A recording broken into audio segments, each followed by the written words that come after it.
प्याज किसी ने कच्चा खा लिया हो ना, प्याज कच्चा, क्या स्मेल होती है? कोई ऐसी स्मेल होती है कि बदबू आ जाए? अगर इतनी स्मेल होती तो खाते क्यों लोग? मैं बहुत शौक से कच्चा प्याज खाता हूँ। कच्चा प्याज बहुत खानदानी चीज है सेहत के लिए। दोपहर ना खूब प्लेट भर के कच्चा प्याज, शुरू में थोड़ी बदहजमी होगी, आदत डालो, पहले थोड़ा, फिर थोड़ा ज्यादा, फिर थोड़ा ज्यादा। नहीं आ रहा। कच्चा प्याज रात के वक्त में नहीं, दोपहर के वक्त में छीलो, 4 टुकड़े करो और मम्मी डैडी वाला ना बनाओ उसको। प्याज को पहले नमक लगा के वो किया, फिर बहाया, फिर वो करके वो बेड़ा गर्क हो गया प्याज का। तो कच्चा प्याज पहले थोड़ा, फिर आहिस्ता, क्योंकि उससे एसिडिटी होने का खतरा होता है, तो हजम देर से होता है। तो आदत डालो, फिर एक वक्त आ जाएगा पूरा भर के प्याज खा लोगे आप कच्चा प्याज दोपहर को, ये टॉपिक से थोड़ा मैं हट गया हूं, लेकिन आप दोपहर को कच्चा प्याज खाओ। खाने के साथ आधा 1 घंटा कैलूला करो। उसके बाद जब आप उठो तो आप अपनी जिस्म में पावर देखना, आप ऐसी खानदानी है, ऐसा लग रहा है बिजली भर गई है बॉडी में। और शुगर भी कंट्रोल होती है इससे बहुत ज्यादा। आपका मीठा खाने का दिल करने लगेगा बाकायदा। प्याज के बारे में पुराने हकीम कहा करते थे इंसान दोस्त, समझ रहे हो? पहले हकीम कहा करते थे, डॉक्टर नहीं मानते थे, अब डॉक्टरों ने भी मानना शुरू कर दिया। हकीम तो शुरू से ही कहते आ रहे हैं। प्याज के बारे में हकीम कहा करते थे, बुड्ढे को जवान करने वाली अगर कोई चीज है ना तो क्या है? प्याज है। बुड्ढों को जवान कर दिया, ऐसी खानदानी चीज है। लेकिन बच्चों को माएं खिलाती नहीं है, स्मेल होती है, वही मिर्चें, टोपी ड्रामा, फजूल किस्म की बातें। तो मैंने जब जिस स्कूल में पढ़ता था वहां मैं पठानों के और ये जो बलोच बच्चे हैं ना, इनको देखता है। 4th क्लास में मैंने बलोचों के बच्चों को देखा है ऐसे सेब की तरह प्याज खाते हुए। मैं कहता था इनका स्टेमिना देखो यार, क्योंकि हम तो मम्मी डैडी टाइप के थे, फुल मम्मी डैडी नहीं थे, वरना ये सब इतनी शादियां वादियां बच्चे बच्चे ना होते। शुगर है, बैलेंस किस्म के मम्मी डैडी थे, इतने वो भी नहीं थे कि कच्चा प्याज ऐसे खाना शुरू कर दे, लेकिन उनके स्टेमिना में देखता था। और वो बच्चे, बलोचों के बच्चे ऐसे सेहतमंद थे, हर शख्स उनसे पड्डा करते हुए डरता था। फिर हम जब सेकेंडरी स्कूल में गए तो वहां भी हमने देखा, हमारे स्कूल में एक बदमाश लड़का था, हर एक से पड्डा। एक बलोच का पड्डा उससे होने वाला था तो उसने पड्डा कैंसिल करा के भाग गया। मैंने कहा यार क्यों? कह रहा भाई ये बहुत मुश्किल केस है। हालांकि वो गरीब बलोच था। क्या था? ऐसे प्याज खाते थे सेब की तरह, नाक से पानी। और 4th क्लास का बच्चे में ये स्टेमिना, बच्चा भी नहीं, को एजुकेशन था 5वीं क्लास तक हमारा, तो बच्ची थी वो बलोच बच्ची, ऐसे प्याज खा रही थी। हम कहते भाई, तो बच्चे को जिस चीज की आदत डालोगे डल जाएगी आदत। माए नहीं खाने देती, आंसू निकलेंगे, नाक बहेगी। बहने दो यार, बच्चे को कुछ मम्मी डैडी से निकालो। तो वो सोचो कितनी फिर उनकी सेहत होती थी। प्याज आपकी जरासीम मार देता है बॉडी में जाके, बहुत फायदेमंद चीज है। लेकिन एक स्मेल होती है, इतनी गंदी नहीं होती कि उल्टियां आ जाए।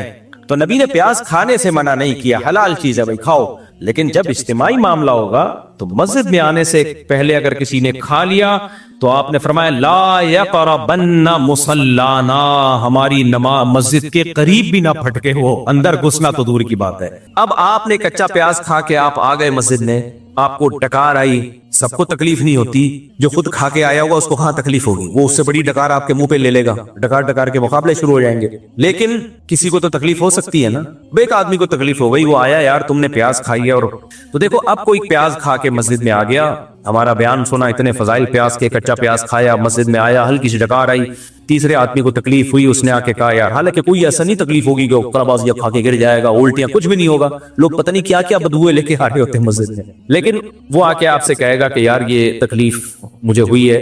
आपको भाई मेरा इरादा तुम्हें तकलीफ देने का नहीं था, प्याज हलाल है ना, हराम तो नहीं है? हाँ भी हलाल है। इतने फजाइल है? हाँ भी है। क्या तेरे को उल्टियां लग गई हैं, पेट में मरोड़ हो गया है, इतना नेक बनने की क्या जरूरत है तुझे? तो ये दलील सही होगी? आखिर में आप ये कहोगे भाई मेरा इरादा तुम्हें तकलीफ देने का नहीं था, भाई मैंने तो जान बनाने के लिए प्याज खाया है। तो हदीस से हमें पता चलता है कि ये काफी नहीं। अगरचे आपका इरादा तकलीफ देने का नहीं था, लेकिन प्याज खाने से पहले आपने तकलीफ से बचाने की नीयत भी नहीं की। आपको बाकायदा नीयत करनी चाहिए थी कि मैं प्याज तो खा रहा हूं, लेकिन मैं नीयत करता हूं मेरे इस अमल से किसी को जरा सी भी तकलीफ ना हो।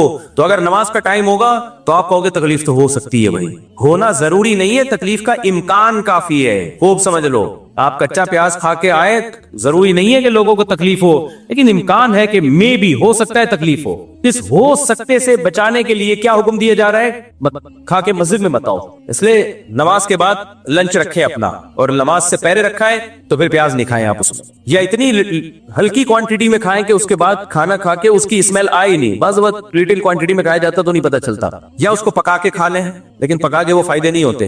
तो इससे शरीयत का मिजाज समझना चाहिए। کہ جو شریعت آپ کو کچا پیاز جو حلال چیز ہے جس کی اسمیل سے کوئی نہ بندہ بے ہوش ہوتا ہے نہ اس کو الٹیاں آتی ہیں نہ وہ ایسے منہ خراب کرتا ہے بس ہلکی سی اسمیل آئے گی.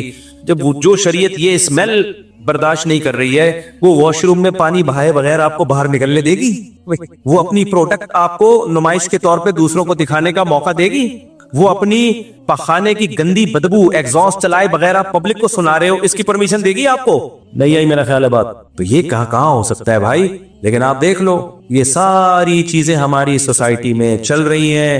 اور ایک اور اہم مسئلہ ہے, اللہ کرے وہ زیادہ اچھی طرح سمجھ میں آ جائے. بعض خواتین کے جب پہلے میں پوسٹ فون سنا کرتا تھا تو کم کر دیے ہیں. یہ شکایتیں مردوں کو عورتوں سے نہیں ہوتی کہ بدبو کے ساتھ ہمارے پاس آ جاتی ہیں. یہ بیماری عورتوں میں نہیں ہے, مردوں میں بہت بیماری ہے کہ وہ زوجہ کے ساتھ رات گزارے گا پسینے کی بدبو کے ساتھ, بغلیں بڑی بھی ہوں گی. تو بھائی جیسے مرد پر عورت کا حق ہے یعنی عورت پہ مرد کا حق ہے, ایسے ہی مرد عورت پر یعنی مرد پر بھی عورت کے حقوق ہیں. وَلَهُنَّ مِثْلُ الَّذِي عَلَيْهِنَّ بِالْمَعْرُوفِ.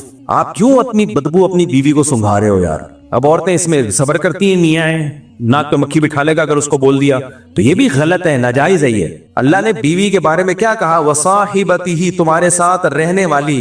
آپ مسجد میں 5 ٹائم کے لیے آتے ہو, اس میں جو لوگ آپ کے ساتھ کھڑے ہوتے ہیں, آج فجر میں جو کھڑا ہوا آپ کے ساتھ ہو سکتا ہے ظہر میں وہ نہ ہو, کوئی دوسرا ہو, ان کو پیاس کی بدبو سے بچایا جا رہا ہے. اور بیوی جو ساری زندگی آپ کے ساتھ چپک کے رہتی ہے اس کو اسلام آپ کی بدبو سے بچانے کا حکم نہیں دے گا ہے بھائی. اس کے بارے میں اسلام آرڈر نہیں کرے گا کہ اپنی بدبو اس سے چھپا کے رکھو. نہیں, آپ کی بدبو اس کو نہیں آنی چاہیے. نہاتے نہیں ہیں ایسے جی عظیم لوگ ہیں نا, عظیم لوگ ہیں, مہینے میں 1 دفعہ نہاتا ہے. میں تیری بیوی کیسے پردہ, وہ بیچاری عادی, اس کو بھی بدبو کی عادت پڑ جاتی ہے.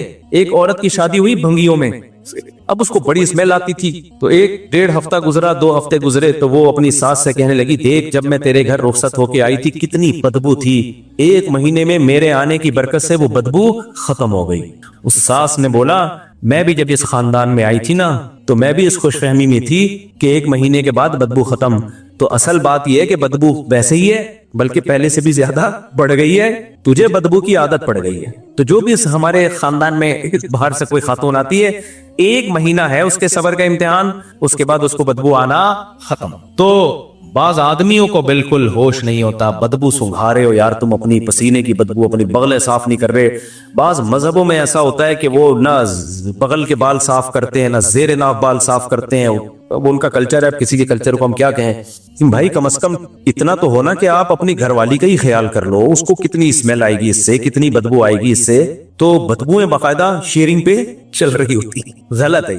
اسی میں ایک اور اہم ترین بات, اللہ کرے یہ باتیں سمجھ میں آ جائیں. دیکھو ہمارے نبی صلی اللہ علیہ وسلم نے اپنی باڈی کی صفائی میں استنجا کے بعد یعنی قضائے حاجت میں جو استنجا کیا جاتا ہے اس کے بعد سب سے زیادہ جس چیز کی صفائی کا اہتمام کیا وہ دانت تھے. سمجھ میں آ رہی ہے بات کہ نہیں آ رہی؟ سب سے زیادہ آپ نے اپنے باڈی کے جس پارٹ کو صاف کیا ہے نا استنجا کے علاوہ, تو پیشاب وغیرہ تو اس میں تو ہے ہی, وہ تو بہت ہمیں حکم ہے اس کی صفائی, لیکن اس کے بعد سب سے زیادہ اگر باڈی کے کسی پارٹ کو صاف کرنے کا حکم ہے تو وہ کون سا پارٹ ہے؟ بولو دانت. ناک نہیں ہے, کان نہیں ہے, آنکھیں نہیں ہے, جسم نہیں ہے, سب سے زیادہ کس کو صاف کیا ہے آپ نے؟ دانتوں کو. میں چونکہ پبلک سے بہت زیادہ ملتا ہوں نا تو مجھے اب یہ چیز سمجھ میں آنے لگی ہے کہ اسلام نے دانتوں کی صفائی کو اتنا فوکس کیوں کیا ہے. لوگ آتے ہیں, آج ایک صاحب آئے وہ سمجھ جائیں گے ان کی بات ہو رہی ہے, ان صاحب کو رہنے تو کسی اور کی بات کر رہا ہوں میں.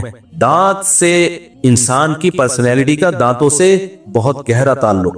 دانت صاف نہیں کر رہے ہوتے, پھر آ کے منہ میں گھسے جا رہے ہوتے ہیں کوئی بات سمجھانے کے لیے, مسئلہ سمجھانے کے لیے منہ میں باہر بیٹھ کے بھی میں بات سن لیتا ہوں. اب ان کو میں ان کے منہ پہ نہیں کہہ سکتا کہ تمہارے دانتوں سے اسمیل آ رہی ہے, تمہارے منہ سے اسمیل آ رہی ہے, تھوڑا سا یوں رہو بھائی, وہاں رہ کے بات کر لو. کان میں گھسے چلے جا رہے ہوں گے کہ پرائیویٹ بات ہے, تو پرائیویٹ بات ہے تو چھاؤں میں آ جاؤ یار, اتنی کیا پرائیویٹ ہے کہ کان میں گھس جائے گا بھائی. کیونکہ جب کان میں گھس رہا ہے تو منہ قریب آ رہا ہے, منہ قریب آ رہا ہے تو سانس پاس کے تو منہ سے تھوک آ رہا ہوتا ہے. ہمارے ایک دوست بائک پہ میرے ساتھ آگے بیٹھے ہوتے ہیں, منہ پیچھے کر کے جب بات کرتے تو ہوا کی وجہ سے نا باقاعدہ تھوک میرے منہ پہ آ کے لگ رہا ہوتا تھا. آپ سمجھ رہے میں مبالغہ کر رہا ہوں, یہ حقیقت ہے, لیکن میں ان کو کہہ تو نہیں سکتا تھا, وہ ناراض ہو جاتے ہیں. ہم برداشت کر رہے ہیں تھوک, میں نے کہا ہیلمٹ, اصل میں تو بائک میں پیچھے بندے کو بھی ہیلمٹ پہننا چاہیے. تو بات کر رہے ہیں, تھوک آ رہا ہے منہ پہ, کوئی احساس ہی نہیں ہے اس کو. تو دانت ہیں ایسے جب مسکراتے ہیں تو آدمی کہتا ہے تھوڑی دیر لیے کائنڈلی چپ ہو جاؤ بھائی, خاموشی اختیار کر لو. تو ایک دفعہ کیا کرنا چاہیے, کیونکہ بہت سے لوگوں نے بہت عرصے سے دانت صاف نہیں کیے ہوتے, ایک دفعہ ڈینٹسٹ سے جا کے گھسائی کروا لے, رگڑائی کروا لے. اب یہ برش سے صاف ہونے والے نہیں ہیں. ہمارے یہاں ایک مزدور کام کرتا تھا, گٹکے کھاتا, اس کے دانتوں کا جو حشر نشر ہوا ہوا تھا. میں جب اس سے بات کرتا منہ نیچے کر کے, وہ سمجھتا تھا شاید احترام کر رہے ہیں مفتی صاحب, میرا عزت دے رہے مجھے. ایک دن میں نے اس کو کہا, میں نے کہا دیکھ تو کسی ڈینٹسٹ سے دانت صاف کروا لے, پیسے میں خرچ کروں گا. اب آپ وہ سمجھ رہا ہوگا اتنا بڑا دل, بھائی اتنا دل نہیں, کیونکہ میرا تیرے سے روز واسطہ پڑ رہا ہے, یہ تکلیف تجھے تھوڑی ہو رہی ہے, یہ میں اپنے اوپر انویسٹمنٹ کر رہا ہوں. پھر بھی نہیں کیے اس نے, پھر بھی نہیں کیے. تو اس کا بہت اپنے آپ کو بھی تکلیف ہوتی ہے انسان کو, دانت جب گندے ہوتے ہیں, لیکن وہ تکلیف عادی ہو جاتا ہے تو اس کو احساس ہی ختم ہو جاتا ہے. تو جس باڈی کے جس پارٹ کو نبی صلی اللہ علیہ وسلم نے سب سے زیادہ, صبح اٹھتے مسواک, پھر نماز سے پہلے مسواک, رات کو سوتے ہوئے مسواک سرانے رکھی ہوتی تھی, اس سے پتہ چلتا ہے بھائی دانتوں کی صفائی بھی کم ویلیو نہیں ہے, اس کی بہت زیادہ ویلیو ہے, کیونکہ اسمیل آتی ہے. نبی صلی اللہ علیہ وسلم کو اتنی شدید نفرت تھی نا بدبو سے, اتنی شدید نفرت کہ آپ نے حضرت زینب کے گھر شہد پیا تو حضرت عائشہ رضی اللہ عنہا اور حضرت حفصہ کے پاس آئے, تو ان کو تھوڑا جیسے سوکروں میں ایک ہوتی ہے کہ بھئی وہ وہاں تو شہد کھا رہے ہیں, ان کی باری میں تو آپ کی طبیعت تو وہاں زیادہ مائل ہوگی. تو انہوں نے کیا کہہ دیا, آپ کے منہ سے اسمیل آ رہی ہے. تو نبی کو بدبو سے بہت سخت نفرت تھی کہ میرے منہ سے اسمیل کیوں آئی. تو آپ نے قسم اٹھائی, اللہ کی قسم آئندہ شہد نہیں پیوں گا میں, کیونکہ آپ سمجھے شاید شہد کی وجہ سے اسمیل آ رہی ہے, حالانکہ وہ اسمیل نہیں تھی, یعنی بدبو نہیں تھی, اسمیل تو تھی بدبو نہیں تھی. تو اس پہ قرآن کی آیتیں نازل ہوئیں, لما تحرم ما احل اللہ لک, جس چیز کو اللہ نے حلال کیا نبی آپ کیوں حرام کر رہے ہیں, تبتغی مرضات ازواجک, اپنی ازواج کو خوش کرنے کے لیے. تو حلال ہی رہے گا, شہد میں بدبو تھوڑی ہوتی ہے. لیکن اس سے اتنا تو پتہ چلا ہمارے نبی کو بدبو محسوس نہیں ہوئی, لیکن آپ نے کہا کسی اور کو اگر محسوس ہو رہی ہے تو بس شہد کیا ہے, ہمیشہ کے لیے حرام. صحیح ہے نا, کسی کو کیوں محسوس ہو رہی ہے. تو اتنی شدید نفرت تھی. اسلام میں خوشبو بھی اسی لیے ہے کہ بدبو کو پہلے ختم کرو, اس کے بعد خوشبو. بعض کم وقت کیا کرتے ہیں, بدبو باقی رکھتے ہیں, اس بدبو کو چھپانے کے لیے خوشبو کا اسپرے کر رہے ہوتے ہیں. وہ تو اور کیچڑ بنا دیا یار آپ نے. نہائیں گے نہیں, بدبو دور نہیں کریں گے اسپرے کر کے. میں نے اس کا بہت سخت, میرے گھر میں اگر کہیں بدبو آ رہی ہو, میں نے سختی سے منع کیا, اسپرے نہیں کرنا, اسپرے نہیں کرنا. وہ بدبو برداشت کر لیں گے بھائی, ہم اس کو دور کرنے کی کوشش کرو. اب کسی اور کے گھر سے آ رہی ہے تو کیا کرے آدمی, لیکن یہ اس کو چھپانے کے لیے تو اسپرے ہم سے نہیں ہوتا بھائی, یہ نہیں ہوتا. یہ تو اس کو ظاہر, کیونکہ پھر تو احساس ہی ختم ہو جائے گا نا. ابھی یہ احساس تو ہے کہ یار اس کو ختم کرو کسی طریقے سے, ہٹاؤ یہاں سے. تو یہ سب چیزیں ہیں میرے بھائی. اس لیے اسلام کا حکم یہ نہیں ہے کہ آپ کوئی عمل کرو اور آپ کہہ دو میرا ارادہ تکلیف پہنچانے کا نہیں تھا, اتنا کافی نہیں ہے. اس سے آپ کی چھوٹ نہیں ہوگی. آپ جب عمل کرو تو آپ کہو کہ میں عمل سے پہلے میں نے ارادہ کر لیا تھا کہ میں اس طریقے سے کام کروں گا کہ کسی دوسرے کے لیے تکلیف کے تمام آپشن بند. پھر بھی اگر تکلیف پہنچ جائے پھر انسان معذرت بھی کرے, سوری بھی کرے, پھر بھی ہو جاتی ہے بعض دفعہ, نہ چاہتے ہوئے بھی ہو جاتی ہے. لیکن یہ تو طریقہ ہی نہیں ہے بھائی کہ سب کچھ ہو رہا ہے, بندے مر رہے ہیں اور آپ آخر میں سوری کر کے پتلی گلی سے نکل لو. سریا لے کے جا رہے ہو, بائک والا بیچارہ غصے, ہم تو اس کو دیکھ کے ہنسی آئی جب اس کی بائک سریے کے اوپر آئی نا, یوں اس کے بھی رقص و سرور کی محفل لگائی تھوڑی سی اس نے. جب رکا ہے تو وہ غصے میں وہ بنیر کا پٹھان جو ہے نا, لیکن بیچارہ کیا کر سکتا تھا, سارا غصہ اپنے اوپر ہی اتار دیا اس نے. یوں اس کو سمجھ میں نہیں آ رہا تھا جا کے گردن سے پکڑوں, کہ وہی بات ہے, اس نے کہا وہ تو نکل گئے, اب میں آدھا گھنٹہ ان کے پیچھے بھاگوں, اور وہ پیچھے پیچھے سریا بھی ہے, اس سے بھی بچ کے جانا پڑے گا. تو خیال آئندہ اس چیز کا ہمیں کرنا چاہیے. تو خیر میں اپنی بات کو بس سمیٹتا ہوں. تو اسلام انسانیت کا درس سکھاتا ہے, لیکن آج ہماری مذہبی رسومات اس میں انسانیت ختم. جلسوں میں روڈ بلاک ہو رہے ہیں, اور 40ویں کی چھٹی, اور تیجے کی چھٹی, اور جی آج چہلم ہے اس کی چھٹی. آپ کے فون کیا ہو گیا, وہ نیٹ ورک ہی بند ہوا ہے. ملیشیا سے ہمارے جاننے والے تاجر آئے, 10 محرم چل رہا تھا, آتے ہی ان کی میٹنگ تھی تجارت کی. کہہ رہے یار عجیب مصیبت ہے یار, کراچی ایئرپورٹ پہ اترا ہوں, جس میٹنگ میں فون کرنا ہے فون ہی بند. میں نے کہا بند, کہ امام حسین 10 محرم کو شہید ہوئے تھے. کہہ رہے بھائی ہم نے تھوڑی شہید کیا تھا ان کو, خدا نخواستہ ہمیں سزا مل, ہم تو ان کی شہادت پہ غمزدہ ہیں. کیا ہم بھی مسلمان ہیں بھائی, ہم سیدنا حسین سے ہم بھی محبت کرتے ہیں. یہ محبت کا کون سا طریقہ ہے کہ آپ لوگوں کو عذاب میں ڈال دو؟ لیکن آپ دیکھو ربیع الاول میں بھی عذاب, محرم میں بھی, پھر چہلم کے الگ مسائل ہیں. تو حکومت پہ دباؤ ڈالو, یہ ساری چیزیں انڈور ہوں گی, روڈ پہ کچھ بھی نہیں ہوگا, روڈ چلنے کے لیے ہے بس. और कोई काम नहीं होगा रोड के ऊपर, लोगों के चलने के लिए ट्रैफिक कभी बंद नहीं होगा, लेकिन लोग भी दबाव नहीं डालते, बस ठंडी पेटों बर्दाश्त कर रहे हैं। और मजहबी लोग मजहब के नाम पे मंजन वो लोग बेच रहे हैं। तो मजहब ये नहीं है, मजहब वो है जो मैंने आपके सामने पेश किया है। अल्लाह हमें इस पर अमल करने की तौफीक अता फरमाए। सवाल किसी ने पूछा है, कुरान की आयत है सूरह हज की आयत नंबर 18, उसमें अल्लाह ने सजदे का जिक्र किया है कि जमीन, आसमान, चांद, सूरज, सितारे और इंसान सब अल्लाह को सजदा करते हैं, और आखिर में कहा कि बहुत से इंसानों पर अल्लाह का अजाब साबित हो चुका है, वो सजदा नहीं करते। तो इस आयत की तशरीह पूछिए कि अजाब साबित होने का क्या मतलब है। देखें, अगर अल्लाह के इल्म में पहले से ये बात होती है कि कुछ बड़े ढीठ होंगे, बहुत ढीठ इंसान होंगे, उनके सामने अल्लाह की आयत पढ़ी जाएंगी और वो फिर भी उसको पे अमल नहीं करेंगे, तो ऐसे लोगों पे अल्लाह ने अजाब साबित कर दिया है। क्योंकि अल्लाह का इल्म कामिल है, तो पहले से अल्लाह ने लिख दिया है कि इन्होंने जहन्नम में ही जाना है। इसका ये मतलब नहीं है कि अल्लाह उनको जबरदस्ती जहन्नम में ले जाएगा या उनको जबरदस्ती गुमराह करेगा, उनकी क्योंकि अल्लाह का इल्म कामिल है। तो इस तरह की आयत असल में तसल्ली के लिए होती हैं, जो भी दीन की दावत का काम कर रहे हैं उनको तसल्ली देने के लिए, कि दाई जो है ना उसकी दावत बहुत जानदार होती है, दलाइल बहुत जानदार होते हैं, फिर भी सामने वाला ईमान नहीं ला रहा होता, तो अल्लाह बताते हैं भाई इसकी किस्मत में जहन्नम है, तो जो मुकद्दर जहन्नम में हो तो मुकद्दर थोड़ी तब्दील हो सकता है, तो छोड़ दो इसकी फिक्र। तो ये तसल्ली के लिए इस तरह का अंदाज इख्तियार किया जाता है। जैसे नबी को भी तसल्ली दी जाती थी, नबी दलाइल देते थे, मोजज़े भी दिखा दिए, आपकी दावत भी बहुत साफ सुथरी, वो फिर वही। तो अल्लाह ने नबी को तसल्ली दी, भाई जिसकी किस्मत में ही जहन्नम है तो आप क्यों इसके पीछे पड़े हुए हैं, किस्मत थोड़ी चेंज हो सकती है।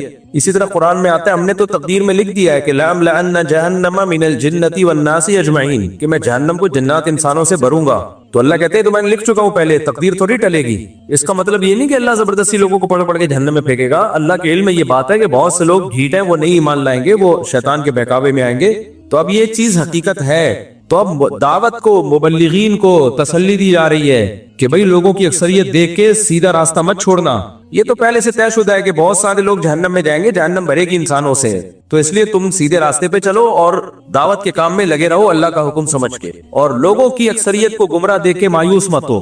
ये मत समझो कि तुम्हारी दावत गलत है या तुम्हारी दावत में इखलास नहीं है, ना ना ना, दावत में भी इखलास है, तुम्हारी दावत भी ठीक है, लेकिन एक चीज मुकद्दर में है कि जहन्नम को अल्लाह ने इंसान और जिन्नात से भरना है, और मुकद्दर कभी चेंज नहीं होता।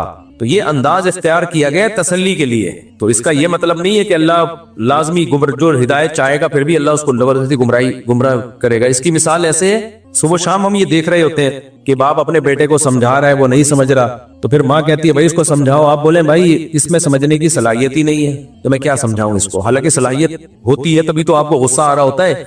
अगर वो मजनून दीवाना पागल होता, समझने की वाकई में सलाहियत ना होती, तो आप समझाते क्यों उसको, किसी पागल को थोड़ी समझाया जाता है। तो यहाँ जो आप कहते हैं इसमें समझने की सलाहियत ही नहीं है, मतलब ये होता है कि ये इंतहाई दर्जे का ढीठ आदमी है और इसने फैसला कर लिया कि नहीं समझना, तो इसमें सलाहियत समझने की खत्म हो चुकी है, तो मैं अपना टाइम जाया क्यों करूं, मैं ऐसे पे टाइम लगाऊंगा जिसपे सलाहियत होगी। मैं रिक्शा चलाता हूँ, अक्सर औकात 2 महीने का किराया चढ़ जाता है, कभी खाने को कुछ नहीं होता, मैं अक्सर औकात परेशानी में गुजारता हूँ। मुझसे बड़े 9 बहन भाई हैं, सब करोड़पति हैं, वो मुझको नहीं पूछते, अब मैं क्या करूं। अब अगर किसी गैर से बोलो तो वो भिखारी समझेंगे, अब चोरी करो, भीख मांगो, क्या खुदकुशी करूं, ना खुदकुशी करें ना लोगों से भीख मांगे। आपके भाइयों की शरई जिम्मेदारी है कि जब सब खा पी रहे हैं, एक भाई इतना कमजोर है तो उसके साथ ताउन करें। हकीकत है भाइयों के साथ तो ताउन में जो मजा आता है इंसान को, रिश्तेदारों पे खर्च करने में जो लुत्फ अल्लाह ने रखा है वो तो किसी पे खर्च करने में नहीं रखा। ये तो मौका है मोहब्बत पैदा करने का, तो भाइयों का को चाहिए ख्याल करें। तो बाकी जब तक परेशानी मुकद्दर में है भाई सब्र करें। अच्छा, अब जब से हमने ये फाउंडेशन बनाया, मुफ्ती तारिक मसूद फाउंडेशन, तो लोग अब आना शुरू हो गए मेरे पास, हमारे घर के हालात ऐसे, हमारे घर के हालात ऐसे, ताउन करें। कुछ खवातीन आ जाती हैं, हम बेवा हैं वगैरह वगैरह। देखो, हमने जो फाउंडेशन बनाई है ना, उसका एक तरीका रखा है। मैं पर्सनली अगर किसी को जानता हूं तो मैं अपने पास से उस वैसे ही थोड़ा बहुत ताउन कर देता हूं जो अल्लाह मुझे तौफीक दे। लेकिन इस तरह जब लोग रश लगाते हैं, हमारे पास कोई मयार नहीं है जांचने का कि ये मुस्तहिक है या नहीं है। फिर सबसे बड़ा मसला ये है कि एक को दो तो फिर वो 10 को बताए कि पूरी लैन लग जाएगी, और ये पहले हो चुका है। तो इसके लिए दीगर कुछ ट्रस्ट है जो मदद करते हैं, तो उनसे राब्ता करें। हमारे जो अभी हमने जो फोकस करना है, जो हमने फाउंडेशन बनाई है, उसमें हमने मुख्तलिफ प्रोजेक्ट को फोकस करना है, जिनमें हमने सोचा था सबसे ज्यादा हम तालीम और हेल्थ। इसी वजह से हमने इस दफा इज्तिमाई कुर्बानी अभी नहीं की है। इज्तिमाई कुर्बानी ये बहुत लोग करने वाले, हमें क्या जरूरत है, और इसमें गड़बड़ें बहुत होती है, फंड खा गया, वो ये हो गया, अजीब। इज्तिमाई कुर्बानी तो मेरा तो मूड नहीं है इज्तिमाई कुर्बानी करने का। लोग अपनी गाय लाओ, ज़बा करो भाई। जब हमने काम किया तो इंसानियत की कोई ऐसी खिदमत हो ना जो वाकई खिदमत हो। इज्तिमाई कुर्बानी क्या खिदमत है वो भी, लेकिन बहुत लोग हैं करने वाले, और आप खुद लाओ बकरा काटो, कसाई को पैसे दो, काट के खा जाओ, गाय लाओ खा जाओ, खिला दो लोगों को, इसमें क्या है? यानी अगर आप ये सहूलत लोगों को ना दो तो कौन सा कोई तूफान आ जाएगा? तो हम लोगों ने मशवरा ये किया था कि हम इस फाउंडेशन में दो चीजों को फोकस करेंगे, हेल्थ को यानी लोगों की सेहत, दूसरा एजुकेशन। हमारी सोसाइटी का सबसे बड़ा ऐब क्या है? तालीम नहीं है। मुसलमान जो है ना तालीम में पीछे है, तो तालीम को तो दीन का हिस्सा ही नहीं समझते। हम मार खा रहे हैं पूरी दुनिया में। देखो इस्लाम दुनिया में गालिब होने के लिए आया है, बाकी दुनिया में इबादत की करने की हर मजहब में हर मुल्क में इजाजत है। कोई मुल्क ना नमाज पे पाबंदी लगाते हैं, ना ज़कात पे, ना रोजे पे, कोई पाबंदियां नहीं है। मसला सारा ये मुसलमान मार खा रहा है। ये दौर है टेक्नोलॉजी का, साइंस का।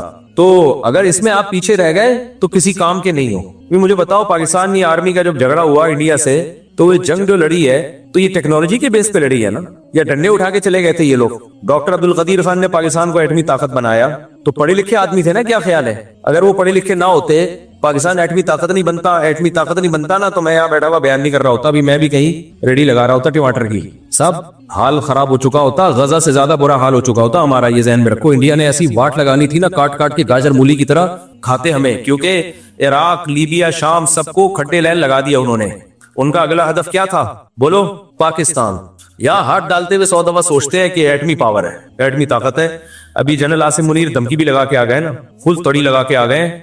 लोगों को ये तड़ी भी पसंद नहीं आ रही, क्योंकि हम लोगों ने मनफी सोचना इतना शुरू कर दिया है कि अब हम रिपेयरिंग से ठीक नहीं होंगे, हमें खोल के दोबारा जोड़ना पड़ेगा। नहीं आई समझ में बात? भाई आर्मी चीफ अब तो वहां जाके तड़ी लगा के आया है कि अगर हमें कुछ किया ना तो हम तहस नहस करके रख देंगे। ये बहुत बड़ी बात होती है। किसी भी मुल्क का लीडर जब जाके इस तरह बात करता है तो वो मुल्क की आवाम खुश होती है 100 इख्तलाफात के बावजूद। लेकिन हम लोग हर चीज को उल्टा अबे बेवकूफ बनाने के लिए तड़ी लगा दी है, अबे लोगों को उल्लू बनाने के लिए। तो सोचते रहो, मनफी सोच सोच के मर जाओ भाई। मैं नहीं कह रहा आप आर्मी चीफ से मोहब्बत करें, वो आपका जाती हेडिक है, अच्छा है बुरा है, हमें क्या किसी की जातियात से। लेकिन एक मुल्क का एक अच्छा पैगाम तो चला गया ना, थोड़ी तड़ी छड़ी। और तड़ी लगाने के लिए पीछे दम हो तो तड़ी लगती है। किसी भी मुल्क की आर्मी बिला वजह की तड़ियां नहीं लगाती है, उसको पता है तड़ी का जवाब आगे से तड़ी में आएगा। ये वो तड़ी नहीं है जो फिल्मों में लगाई जाती है, ओए ये कर दूंगा डिशन डिशन, ये फिल्मों में कुछ भी नहीं होता। ये है भाई, वो लोग तड़ी बेवकूफी में लगा के आ जाते हैं और फिर बाद में अफोर्ड नहीं कर पाते। तो जब एक फौज हो और उसका चीफ जब तड़ी लगाता है तो उस तड़ी के पीछे उसको पता होता है कि इतना हमारे पास पावर है कि यहाँ तड़ी बनती है। अमेरिका को तड़ी नहीं लगाई, लेकिन वहां जाके दुनिया को तड़ी लगा दी है। तो इस तड़ी के पीछे क्या है? बम। एक आदमी ने किसी से कहा यहाँ बम है, उसने कहा तेरी अम्मा कौन सी कम है? तो उस तड़ी के पीछे क्या है? बम। तो ये डॉक्टर अब्दुल कदीर खान ने मेहनत की, यूनिवर्सिटियों में पढ़े, और उनके जैसे और भी साइंटिस्ट थे इसमें, और बहुत सारे साइंसदान थे। अकेले आदमी की मेहनत नहीं होती। यूरेनियम को लाना, उसको फिर एक इसके लिए एक टर्म इस्तेमाल होती है, उसको साफ करते हैं, एक टर्म इस्तेमाल होती है, उसको मेरे जहन से निकल गई। हाँ नहीं, अफजूदगी उसकी। तो बहुत मुश्किल काम है, ईरान नहीं कर पाया अब तक ये काम। ये आसान काम नहीं है। इसके लिए भाई पढ़ाई लिखाई चाहिए थी जो उन्होंने की, और पाकिस्तान को एक एटमी पावर बनाया। हमने अपने उलमा से, बुजुर्गों से सुना है कि अगर डॉक्टर अब्दुल कदीर खान ना होते तो आज हमारी दाढ़ियां महफूज ना होती। और डॉक्टर अब्दुल कदीर खान भी खुद मजहबी आदमी थे, 5 टाइम के नमाजी थे, उलमा से उनका बड़ा गहरा ताल्लुक था। मजहब की मोटिवेशन के बगैर ना इतना पावरफुल काम हो नहीं सकता। ये दुनिया के लिए हो नहीं सकता ऐसा, जब तक पीछे अल्लाह की रजा का जज्बा ना हो। आप कह सकते हैं अमेरिका ने तो बना लिया, भाई वो तो पहले से पावरफुल लोग हैं ना, इन वसाइल के होते हुए इतना बड़ा काम कर लेना। और डॉक्टर अब्दुल कदीर खान के साथ जितने साइंटिस्ट हैं सब नेक परहेजगार हैं। जामे तो रशीद आ चुके हैं, इतनी बड़ी बड़ी दाढ़ियां। एक दफा डॉक्टर अब्दुल कदीर खान के एक साथी आए, वो भी एटमी साइंसदान है, एटम बम बनाने में उनका भी बड़ा किरदार है। जामे तो रशीद में उनका बयान हुआ, हम समझे कोई रेमंड से कोई बुजुर्ग आए हुए हैं, इतनी बड़ी दाढ़ी उनकी, और सारा अल्लाह की वहदानियत और किबरियाई पर उन्होंने बयान किया। ये हमारे मुल्क का एक मुस्बत चेहरा है। लेकिन हम लोग को मनफी सोचने की चूंकि आदत पड़ चुकी है, उल्टा ही सोचते रहते हैं, उल्टा ही सोचते रहते हैं। तो कुछ अच्छा भी सोच लिया करो। ठीक है, बहुत से काम उल्टे भी हो रहे हैं। मैं सिस्टम के तहत इंतखाबात हुए, वो सबको पता है। इंतखाबात में वहां से बंदा जीता है जहां से खड़ा ही नहीं हुआ। ये उल्टे काम भी हो रहे हैं। तो जो उल्टा है उसको उल्टा कहो, लेकिन जो सीधा है उसको सीधा तो कहो ना। हर मुल्क में होते हैं, कुछ सीधे काम हो रहे होते हैं, कुछ उल्टे काम हो रहे होते हैं, सब मुल्कों में होता है। ये जो आप कहते हैं ना जमहूरियत, जमहूरियत का मंजन, ओ भाई जमहूरियत पूरी तौर पे कहीं भी नहीं है। सबके पीछे एस्टेब्लिशमेंट होती है, जमहूरियत की लॉलीपॉप खिला रही होती है। यूके में देख लो, बड़े बड़े दहशतगर्दों को लंदन पनाह देता है, जज फैसला ही नहीं कर पाता उनके खिलाफ, क्योंकि पीछे एस्टेब्लिशमेंट का डंडा होता है। बोलता है इसको लटकाना नहीं है भाई, इसको नहीं लटकाना है, ये हमने किसी और मुल्क के लिए रखा हुआ है। जितना भी बड़ा दहशतगर्द हो, इसको लटकाना नहीं है, तो जज नहीं फैसला करता। हर मुल्क में पीछे एस्टेब्लिशमेंट का डंडा चल रहा होता है। ये जमहूरियत के नाम पे उल्लू बना रहे होते हैं। तो और किसी मुल्क में जमहूरियत चल रही है ना, तो उसमें असल में हुकूमत किसी और मुल्क की होती है। तो ठीक है, जमहूरियत भी है, आमिरियत भी है, सब कुछ है, वो एक अलग बहस है, कौन सही है कौन गलत है।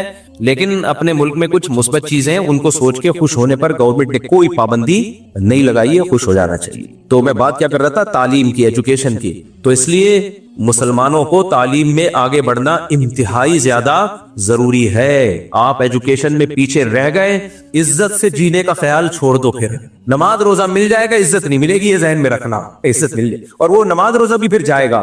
जब बेइज्जती होती है ना, दीनदारों की इज्जत ही नहीं होगी, तो लोग दीन की तरफ आएंगे भी नहीं। इतनी खुशी होती है, जब मैं अमेरिका गया, वहां बड़े बड़े डॉक्टरों को देखा रिसर्च सेंटर में, बड़ी दाढ़ियां उनकी, नमाजी। मैं यार तुम लोग असल में दीन को इज्जत दे रहे हो। आधी आधी पीढ़ियों तक उनकी शलवारें। गूगल के ऑफिस में गया ना, गूगल सैन फ्रांसिस्को है ना अमेरिका का, जो कैलिफोर्निया, वो हब है। लॉस एंजलिस, एलए कहते हैं उसको, एलए, तो वो टेक्नोलॉजी का हब है। गूगल के ऑफिस में मैं गया, इंडियन पाकिस्तानी, हमने वहां पर साइंटिस्ट देखे, गूगल में बड़ी बड़ी पोस्टों पर हैं, बड़ी बड़ी दाढ़ियां उनकी, और ऐसे जबरदस्त शरी लिबास उनका, 5 टाइम के नमाजी। हमने कहा यार तुम लोग भी तो दीन पे चल रहे हो यार, ये दीन पे चल के ये काम करे तो मजा है भाई, क्या ख्याल है? वो जो इस्लाम को रिप्रेजेंट कर रहे हैं, वो इससे इस्लाम की इज्जत हो रही है। हम लोग जो कुछ कर रहे हैं, तो उससे तो लोग कहते हैं जितने भी नेक लोग हैं सारे फारिग ही होते हैं, नारा बांधने की तमीज नहीं होती, एक नारा इधर जा रहा है, एक नारा। अभी एक लतीफा है, वो मस्जिद में सुनाने का तो है, इतना बुरा नहीं है, लेकिन वो रिकॉर्डिंग पे आने का नहीं, अकेले में नारे पे जबरदस्त खानदानी लतीफा है। तो इसलिए मेरे भाई, ये तालीम की बहुत ज्यादा अहमियत है, इसको हल्का नहीं लेना चाहिए। अब मेरे वो एक बच्चे की 16 साल में शादी वाला नहीं कि सब मशहूर हो गया, किसी ने नीचे कमेंट्स किए हुए, पढ़ाते हैं ना उसको, भाई वो नहीं पढ़ के दे रहा तो मैं क्या करूं? वो मेरा कसूर नहीं है, उसको तो मैंने आज भी समझाया है। मैंने कहा देख, तू डॉक्टर बन जा, मैं तेरी फीसें उठाऊंगा। नहीं, मैंने बॉक्सर बनना है, डॉक्टर नहीं बनना। आज ही कह रहा था, मैंने क्या बनना है? बॉक्सर, डॉक्टर नहीं बनना। अब जबरदस्ती नहीं मुसल्लत किया जा सकता, क्योंकि मैं जबरदस्ती डॉक्टर बनाऊंगा तो ना वो बॉक्सर बनेगा ना वो डॉक्टर। बॉक्सिंग सीख रहा है आजकल, अब मैं क्या करूं इसमें? अब जबरदस्ती वाला हिसाब नहीं है, बच्चे में खुद शौक हो तो उसको समझाया तो है हमने। तो हम तो भी कोशिश करते हैं तालीम ही को फोकस करें ज्यादा। हाँ, कमाने के लिए नहीं, कमाने के लिए बिजनेस है, कमाने के लिए क्या है? बिजनेस। अलबत्ता वो शोबा, मुलाजमत का वो शोबा जिसमें कौम की कोई गैर मामूली खिदमत हो रही होती है, तो फिर उस शोबे में मुलाजमत बिजनेस से ज्यादा बेहतर है। जैसे डॉक्टर का एक शोबा है, उसमें इंसानियत की खिदमत है और बहुत मुश्किल से डॉक्टर बनता है, तो उस डॉक्टर को आपने मेडिकल साइंस छुड़ा के बिजनेस पे लगा दिया तो पैसा तो कमा लेगा वो, लेकिन भाई उसको अल्लाह ने सलाहियत दी थी डॉक्टर बनने की, लोगों की जान बचाने की, तो पैसा ज्यादा आ जाएगा लेकिन इंसानियत की खिदमत नहीं हो सकती। आप कैसे हो? ज्यादा पैसा आने से भी तो खिदमत होती है, तो बहुत सारे लोग ज्यादा पैसा कमा के वो कर रहे हैं खिदमत, उसके लिए बहुत ज्यादा दिमाग नहीं चाहिए। लेकिन डॉक्टर के लिए या आलिम के लिए, अब आलिम बनने में पैसा नहीं है लेकिन दीन की खिदमत कितनी ज्यादा है। तो जिस बच्चे में मैंने देख रहा हूँ आलिम का ज़ौक़ है, उसको मैंने बोला भाई तुम पैसे की फिक्र छोड़ दो, तुमने क्या बनना है? मौलाना। लेकिन ये काम भी मैं जबरदस्ती नहीं करता। एक बच्चा नहीं बनना चाह रहा मैं हूँ, तुम्हें मौलवी ही बनना है, वो कहीं का नहीं रहेगा, क्योंकि ये चीज अपने शौक से होती है तो आदमी कामयाब होता है। मैं भी अपने शौक से दीन के इल्म की तरफ आया ना, तो टूटे फूटी अल्लाह ने कुछ इल्म अता फरमा दिया। अगर गन पॉइंट पे आता तो ना इधर के रहते ना उधर के रहते। माँ बाप बच्चे को जबरदस्ती हिफ्ज़ करा रहे होते हैं बंदूक रख के, तो वो थोड़ी कुछ भी नहीं बनेगा। वो मदरसे भाग जाते हैं, वहां दिल लगा के पढ़ते नहीं है, फिर जिंदगियां बर्बाद, ना इधर के रहे ना उधर के रहे। इसी में ये भी है, लोग मुझे कहते हैं मुफ्ती साहब ये आपके साथ घूमता है, 10 साल से आपके साथ है, शादी क्यों नहीं कर रहा? मैं कहता हूँ गन पॉइंट पे नहीं शादी कर, मैं ताने दे दे कि किसी की शादी नहीं कराऊंगा। अब मुझे क्या पता है क्यों नहीं कर रहा? भाई इसका हेडेक है। तो जबरदस्ती शादी होती है किसी की? जबरदस्ती दुल्हन से बोलेगा मैं पता नहीं किस सिलसिले में आ गया, अब्बा ने कर दी। सर थोड़ी, तो अपनी मोहब्बत का काम है भाई, आपका दिल चाह रहा है करो, नहीं चाह रहा भाड़ में जाओ, नहीं करो। तो हम किसी की शख्सियत को इसमें हदफ नहीं बनाते, वो जाए उसका। तो ये काम शौक से होते हैं। हाँ, शादी का शौक पैदा करना मेरे जिम्मे है, उस सिलसिले में मैं हाजिर होता रहता। इतना शौक भर दूंगा कि तुम्हें खुद शर्म आने लगेगी कि यार क्या जिंदगी है यार। तो इसलिए तालीम के शोबे में आगे बढ़े। हाँ, कुछ मुलाजमतें ऐसी होती हैं जिनमें कोई बड़ा विजन नहीं होता। अब एक कोल्ड ड्रिंक की कंपनी में आप जॉब कर रहे हो, बेशक मैनेजर ही हो, अबे क्या करेगा इस मैनेजर बन के तू? इससे क्या लोगों को, क्या इस मैनेजमेंट से क्या फायदा होगा? तनख्वाह आ जाएगी, कमाऊ कूद थोड़े से बन जाओगे, गाड़ी मिल जाएगी, लेकिन कौन को क्या दे रहे हो? Cold drink. सही है ना?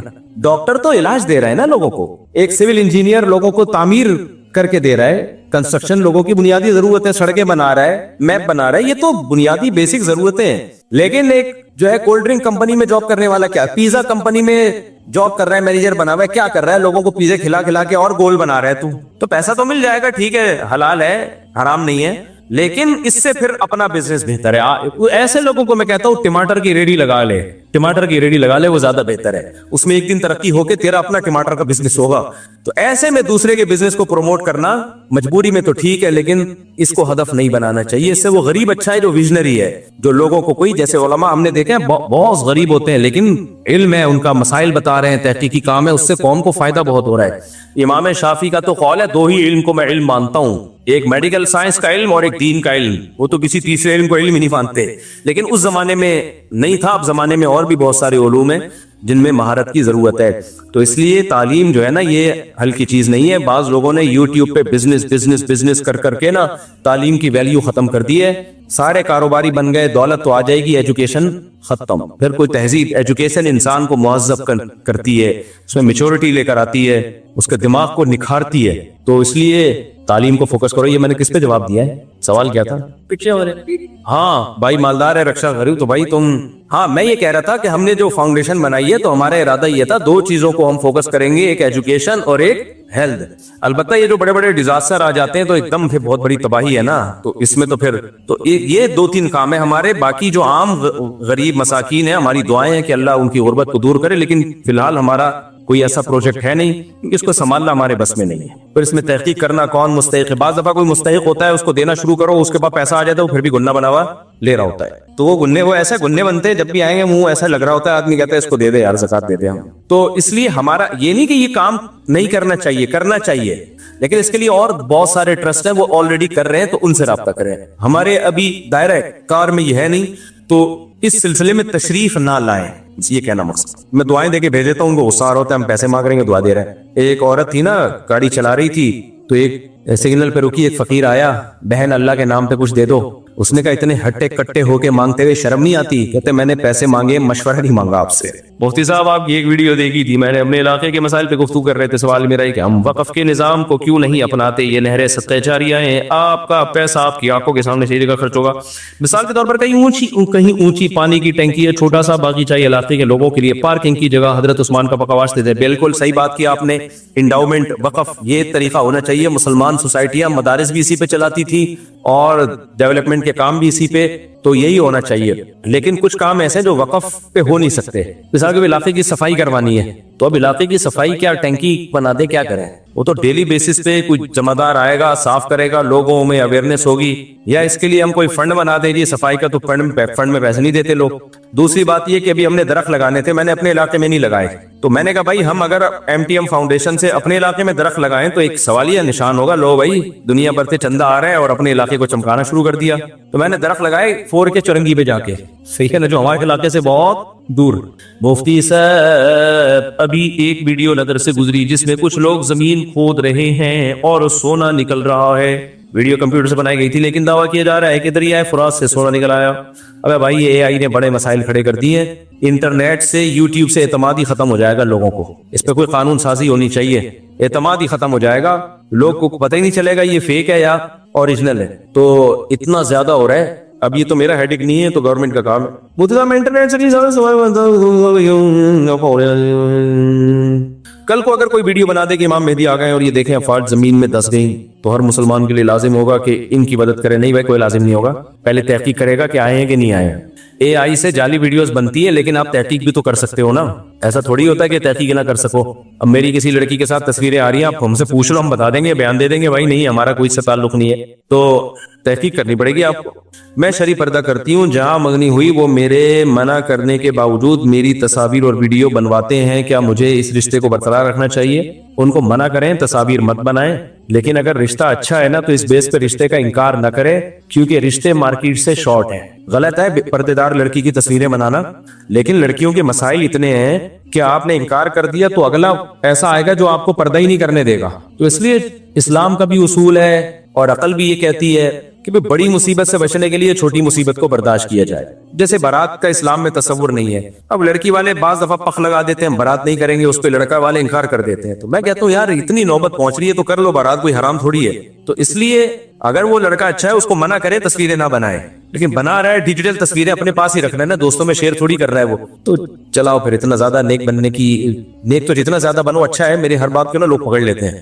میں نے کہیں بیان میں کہہ دیا کہ اتنا زیادہ نیک بننے کی ضرورت نہیں ہے. اس پہ ایک صاحب نے میرے پیچھے نماز چھوڑ دی اور قرآن کی آیت پڑھی. قرآن کہہ رہے فاتقوا اللہ ما استطعتم, جتنا نیک بن سکتے ہو بنو, اور یہ مولوی کہہ رہے اتنا نیک بننے کی ضرورت نہیں ہے.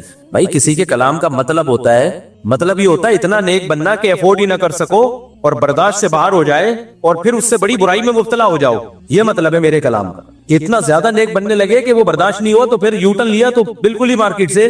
یہ ایسے فاسق باز لوگ ہوتے ہیں, اتنا زیادہ ان پہ تقوی کا وہ چڑھ جاتا ہے کہ پھر وہ برداشت نہیں کر پاتے. تھوڑے دن تک وہ چلیں گے صوفی بن کے, اس کے بعد وہ فرض نماز سے بھی گئے. یہ مطلب ہے, یہ مطلب نہیں ہے کہ نیک بننا غلط بات ہے. تو جتنا نیک بنو اتنا اچھا ہے, لیکن افورڈ تو کرو اس کو. سمجھ رہے ہو کہ نہیں سمجھ رہے؟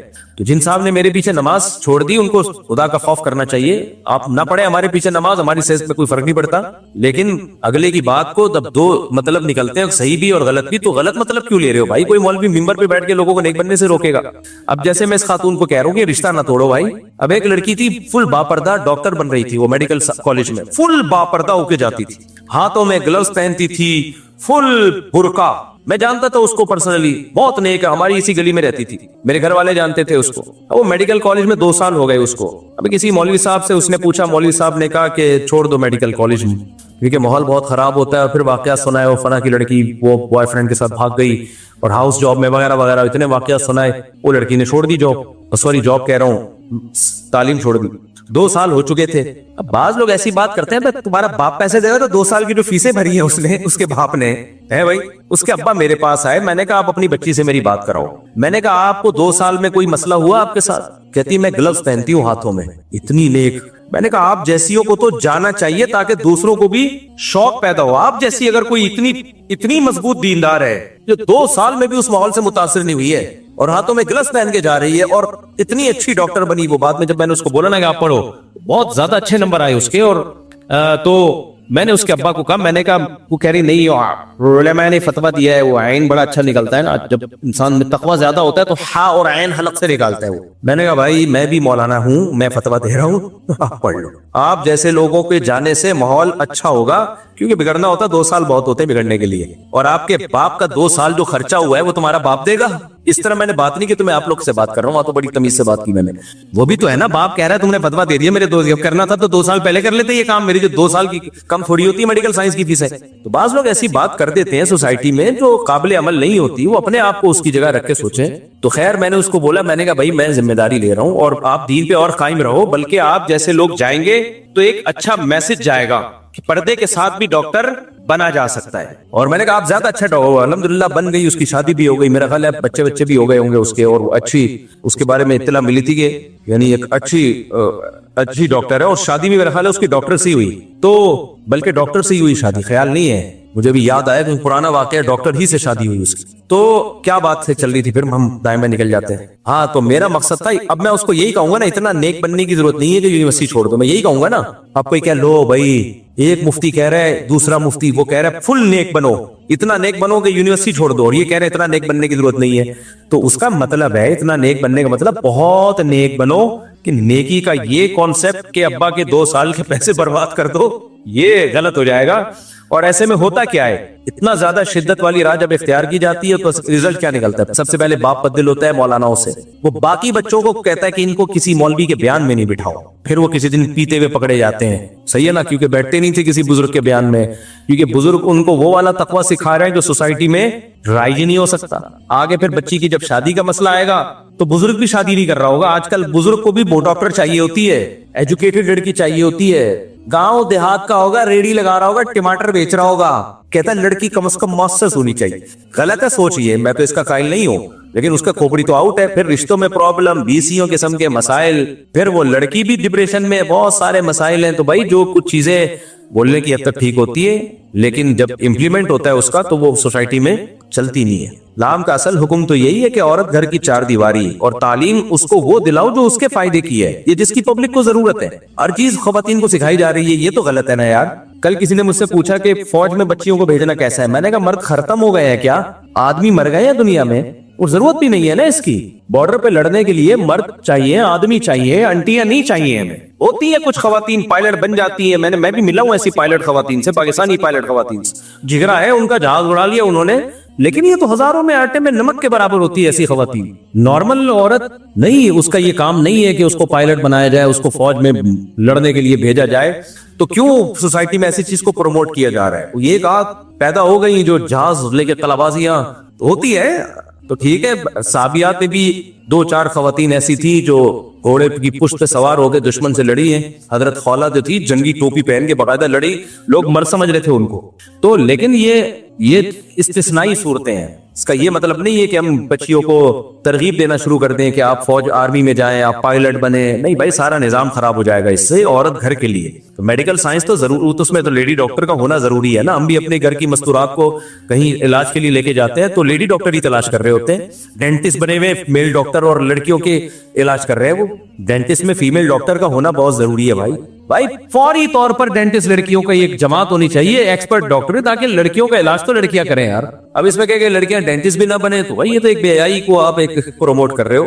तो जिन शोबों में जरूरत है उनमें तो ठीक। कमजोर माली हैसियत की वजह से ससुराल वाले ज़कात के पैसों से आकर मुझे तोहफे तोहफे दें, तो क्या इस जगह रिश्ता करना जबकि मेरे वालिदैन के घर में कुछ शादी है?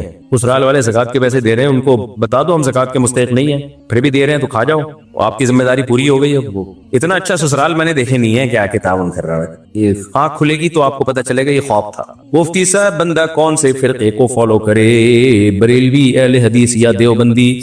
ये कई बार इसका जवाब दे चुका हूं। किसी फिरके को फॉलो ना करो, उस इस्लाम को फॉलो करो कि जब बर्रे सगीर में इस्लाम आया था तो कोई फिरका नहीं था। जो इस्लाम आया था उस इस्लाम को फॉलो करो। वो कौन सा इस्लाम आया था वो मैं आपकी खिदमत में पेश कर देता हूं। देखो, हुआ ये है, अब्दुल्ला बिन मसूद गए कूफा। हजरत उमर ने अब्दुल्ला बिन मसूद को कहां भेजा?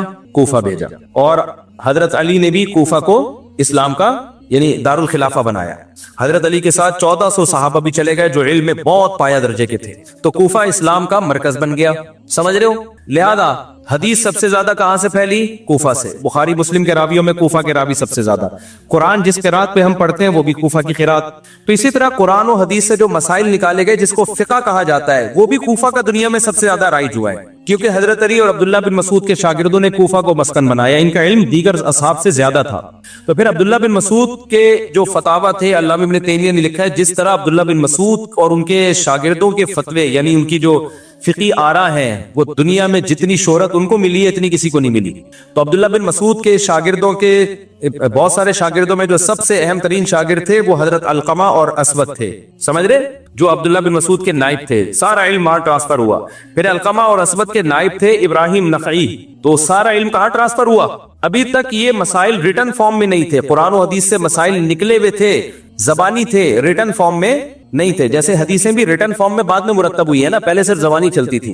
कुछ किताबें तो लिखी गई लेकिन प्रॉपर वे में किताबें तो बाद में लिखी गई हैं। तो फिक़ा भी ऐसा ही है। तो फिर हजरत इब्राहिम नखी जो इमाम बुखारी जिनका नाम बड़े एहतराम से लेते हैं, बड़े ताबीरीन में बहुत बड़े ताबी गुजरे, उनके दर्जनों शागिर्दों में सबसे जो सीनियर शागिर्द थे वो हम्माद अल कुफी थे। तो ये फिका ट्रांसफर कहां हुआ? फिर हम्माद अल कुफी को लोगों ने इमाम बनाया। फिर हम्माद अल कुफी के दर्जनों शागिर्दों में जो सबसे आला दर्जे के शागिर्द थे वो इमाम अबू हनीफा। तो वही जो हजरत अली और अब्दुल्ला बिन मसूद से चलता हुआ फिका आया वो कहां आ गया? इमाम अबू हनीफा के पास। इमाम अबू हनीफा के बहुत सारे शागिर्द थे लेकिन दो उनमें सबसे ज्यादा टॉप पर थे, इमाम अबू यूसुफ और इमाम मोहम्मद, जिनको साहिबैन कहा जाता है। तो जब इन तक आया ना ये फिका, तो इन्होंने कहा कि इसको रिटर्न फॉर्म में आ जाना चाहिए ताकि मुरत्तब हो। इस्लामी हुकूमतें फैल रही हैं, लॉ जब तक रिटर्न में नहीं होता तो वो एक मजबूत नहीं होता। तो इमाम मोहम्मद ने 6 किताबें लिखी। ये बात कर रहा हूं मैं 1200 तकरीबन 1200 साल पुरानी। वो 6 किताबें क्या थी? सियर सगीर, सियर कबीर, जामे सगीर, जामे कबीर, अल मबसूत, अज़्ज़ियादात। ये 6 किताबें लिखी जो आज भी मिलती हैं, लाइब्रेरियों में मौजूद हैं। इन 6 किताबों से वो इस्लामी फिक़ा जो नबी से चलता हुआ, अब्दुल्ला बिन मसूद, हजरत अली और फिर अलकमा और असवद और उनके वास्ते से होता हुआ इब्राहिम नखई, फिर हम्माद अल कुफी, फिर इमाम हनीफा तक आया। और इमाम मोहम्मद ने ये 6 किताबें लिख के उसको रिटर्न फॉर्म में बोलो मुरत्तब कर दिया। तो दुनिया में सबसे ज्यादा फिर उसी को फॉलो किया गया। फिर जब इस्लाम दुनिया में गया तो कूफा के मुजाहिदीन दुनिया में सबसे ज्यादा फैले हैं। वही मुजाहिदीन बर्रे सगीर में आए। समझ रहे हो कि नहीं समझ रहे? वही मुजाहिदीन कहाँ आए? मोहम्मद बिन कासिम आया, फिर दीगर लोग आते आते इलाके फतह होते होते सिंध फतह हुआ, पंजाब, KPK में अफगानिस्तान के रास्ते इस्लाम आया, वही अफगानिस्तान गए, काबुल। तो होते होते होते होते अफगानिस्तान में तो हजरत उस्मान के दौर में काबुल फतह हो चुका था, लेकिन जो फिका राइज हुआ वो वही फिका जो इमाम मोहम्मद ने मुरतब किया था। उस वक्त से वही फिका चलता हुआ आ रहा है। उस फिका को फिका हनफी कहा जाता था, इसलिए कि उसके मुरतब करने वाले कौन थे? इमाम अबू हनीफा। तो वो इमाम अबू हनीफा का फिका नहीं है, वो नबी का फिका है जो चलते चलते इमाम अबू हनीफा तक पहुंचा और इमाम मोहम्मद ने उसको मुरतब कर लिया, और मुरतब करने के बाद उसकी निस्बत इमाम अबू हनीफा की तरफ हो गई। जैसे कुरान वही था, चलता चलता हजरत उस्मान तक आया। हजरत उस्मान ने एक तरतीब दे दी एक किताब की शक्ल में, जिसको क्योंकि मुरतब हजरत उस्मान ने किया तो उसको क्या कहा जाने लगा? मुसहफे उस्मानी। अब लोग कहें कौन से कुरान को फॉलो करें, तो भाई मुसहफे उस्मानी को फॉलो करो। अब कोई कहे मैं मुसहफे उस्मानी को नहीं, मैं मुसहफे मुहम्मदी को फॉलो करूंगा, हम कहेंगे भाई साहब ये लफ्फाजी है, मुसहफे उस्मानी मुसहफे मुहम्मदी ही है। उसको उस्मानी इसलिए कहा जाता है कि उसको मुरतब किसने किया है? हजरत उस्मान ने मुरतब किया। अब कोई मैं बुखारी को फॉलो नहीं करूंगा, मैं नबी की किताब को फॉलो करूंगा, हम कहेंगे भाई इमाम बुखारी ने नबी की हदीसों को जमा किया इसलिए उसको बुखारी का नाम दे दिया गया है, वो मुहम्मदी हदीसें। तो ये जो फिका आया बर्रे सगीर में, भाई जब से इस्लाम बर्रे सगीर में आया है ना, इसी को फॉलो किया जा रहा है। अब जो इससे हटेगा वो फिरकावारियत की बुनियाद रख रहा है कि उम्मत में तोड़ क्यों पैदा कर रहे हो। समझ में आ रही है बात कि नहीं आ रही है? चाहे कितना अच्छा लेबल लगाए, वो बोले हम कुरान हदीस को फॉलो करते हैं, फिक़ह हनफी को नहीं। इसका मतलब वो जो आया था वो तौरात और इंजील से मुरतब हुआ था, और आप अब कुरान हदीस से मुरतब कर रहे हो, और कर फिर भी नहीं रहे हैं। मैं तो तभी तो अहले हदीसों से कहता हूं कि मुरतब तो कर लो भाई, हम 4 है 5वां भी फिक़ह मान लेंगे, मुरतब फिर भी नहीं है। क्यों नहीं है? कर ही नहीं सकते मुरतब। वो उसकी राय कुरान हदीस में कुछ और है, दूसरे अहले हदीस की राय कुछ और है, तीसरे अहले हदीस की राय कुछ और है। मेरे भाई हम आवाम को बेलगाम ऊंट की तरह नहीं छोड़ सकते कि उधर से फतवा ले लो उधर से फतवा ले लो, पागल हो जाएंगे ये लोग। ये कभी भी दुनिया में ऐसा कोई बेज़ब्त चीज चल नहीं सकती है। वो तो जैसे हदीसें मुरतब हुई, हालांकि नबी के दौर में मुरतब नहीं हुई थी, लेकिन चल गई उस वक्त। अब जब मुरतब हो गई तो मुरतब ही को फॉलो करना पड़ेगा। कुरान नबी के दौर में मुरतब नहीं हुआ था, लेकिन फितना फैलने लगा, हजरत उस्मान ने मुरतब कर दिया। जब मुरतब कर दिया तो उस तरतीब शुदा कुरान ही को फॉलो करना पड़ेगा। इसी तरह सहाबा ताबीन के दौर में फिक़ह मुरतब नहीं हुआ था, ना फिक़ह शाफी था, ना मालिकी था, ना हम्बली था, ना फिक़ह हनफी था, तो गैर मुरतब चीज चल रही थी। लेकिन जब मुरतब हो गई है, अब उस मुरतब से हटाना, जो तदवीन हो गई फिक़ह की, उससे हटाना ये फिरकावारियत है। इस पे आप इत्तेहाद उम्मत का लेबल लगा रहे हो, लेबल अच्छा लगा रहे हो, काम उम्मत को तोड़ने का हो रहा है। समझ में आ रही है बात कि नहीं आ रही है? तो वो जो इमाम मोहम्मद ने मुरतब किया था, दुनिया में सबसे ज्यादा पजीराई उसको मिली है 2 वजह से। एक मुदल्लल बहुत था, वो जानदार था, क्योंकि उसकी निस्बत अब्दुल्लाह बिन मसूद की तरफ थी, जो बहुत बड़े फकीह थे इस उम्मत के, सबसे ज्यादा वो। उसके बाद फिर फिक़ह शाफी फैला है दुनिया में सबसे ज्यादा, तो वो फिक़ह भी कोई तौरात और इंजील से नहीं निकाला था इमाम शाफी ने। इमाम शाफी इमाम अबू हनीफा के शागिर्द थे, इमाम मोहम्मद उनके शागिर्द थे इमाम शाफी। बहुत सी चीजों में इमाम शाफी का इमाम हनीफा से इत्तिफाक हो गया, जिन चीजों में इख्तलाफ हुआ वो अलग हो गई। समझ रहे हो कि नहीं समझ रहे? तो वो भी फिक़ह दुनिया में बहुत फैला है, वो 30% फैला है दुनिया में। और फिर तीसरे नंबर पे जो अफ्रीकी ममालिक है, उनमें इमाम मालिक का फिक़ह बहुत ज्यादा फैला, उसको भी उम्मत ने एक्सेप्ट किया। भाई वो भी कहां से निकाला गया है? कुरान और हदीस से। तो मालिकी उसको इसलिए कहा जाता है कि उसके मुरतब करने वाले कौन थे? इमाम मालिक, जो इमाम हनीफा के दौर के। इमाम हनीफा की उनसे मुलाकात भी, बहुत से मसाइल पे डिबेट भी हुई, बहस भी हुई। इमाम शाफी ने भी उनसे मुलाकात की। चौथे नंबर पे इमाम शाफी के शागिर्द थे इमाम अहमद इब्न हम्बल, इनका फिक़ह दुनिया में फैला, जिसको फिक़ह हम्बली कहा जाता है। ये 2% उम्मत ने इसको फॉलो किया, जो सऊदी अरब और चंद इलाके हैं, बहुत सबसे कम इस फिक़ह को फॉलो किया गया है। क्योंकि इस्लामी हुकूमतें जो ज्यादा चली है वो फिक़ह हनफी पे चली है। बनु अब्बास के अक्सर काजी हनफी थे, बनु उमैया के अक्सर काजी फिक़ह हनफी को फॉलो करते थे। बल्कि इस उम्मत में फिक़ह हनफी को ये एजाज मिला है कि इस्लामी दुनिया के जो सबसे बड़े जज थे ना, जिनको सबसे बड़े जज होने का एजाज हासिल है, वो इमाम अबू यूसुफ थे। वो तो फिक़ह हनफी के बानियों में से थे। बानियों का मतलब मुरतब करने में बानी, वरना असल में फिक़ह हनफी के बानी नबी सल्लल्लाहु अलैहि वसल्लम, नबी से लिया गया ये। लेकिन मुरतब किसने किया? 4 आइम्मा ने। और भी आइम्मा थे, मुज्तहिदीन थे, लेकिन उनका फिक़ह इतना मुदल्लल और जानदार नहीं था, वो उम्मत में पनप नहीं पाया, चल नहीं पाया। 2-4 सदियों तक चला, फिर उम्मत ने उसको छोड़ दिया। कोई सुकम होगा उसके अंदर, या उसमें कोई वजह होगी ना, तो उम्मत फिर इन 4 फिक़ह पे जमा हो गई। फिर उम्मत के उलमा सुलह ने फतवा दिया बड़ी तादाद में कि भाई अब ये कुरान और हदीस में रिसर्च का काम इज कंप्लीटेड। ये क्या हो गया है? कंप्लीट हो गया। تو 4 فقہ بن گئے ہیں, چاروں میں سے کسی ایک کو پراپر وے میں فالو کر لو, نئے سرے سے کسی مجتہد کو مارکیٹ میں آنے کی ضرورت نہیں. لیکن اہل حدیثوں کو یہ بات سمجھ میں نہیں آئی, انہوں نے کہا ہم نہیں مانتے. علماء نے کہا ٹھیک ہے بھائی نہیں مانتے تو نہ مانو, انہوں نے کہا ہم نئے سرے سے تحقیق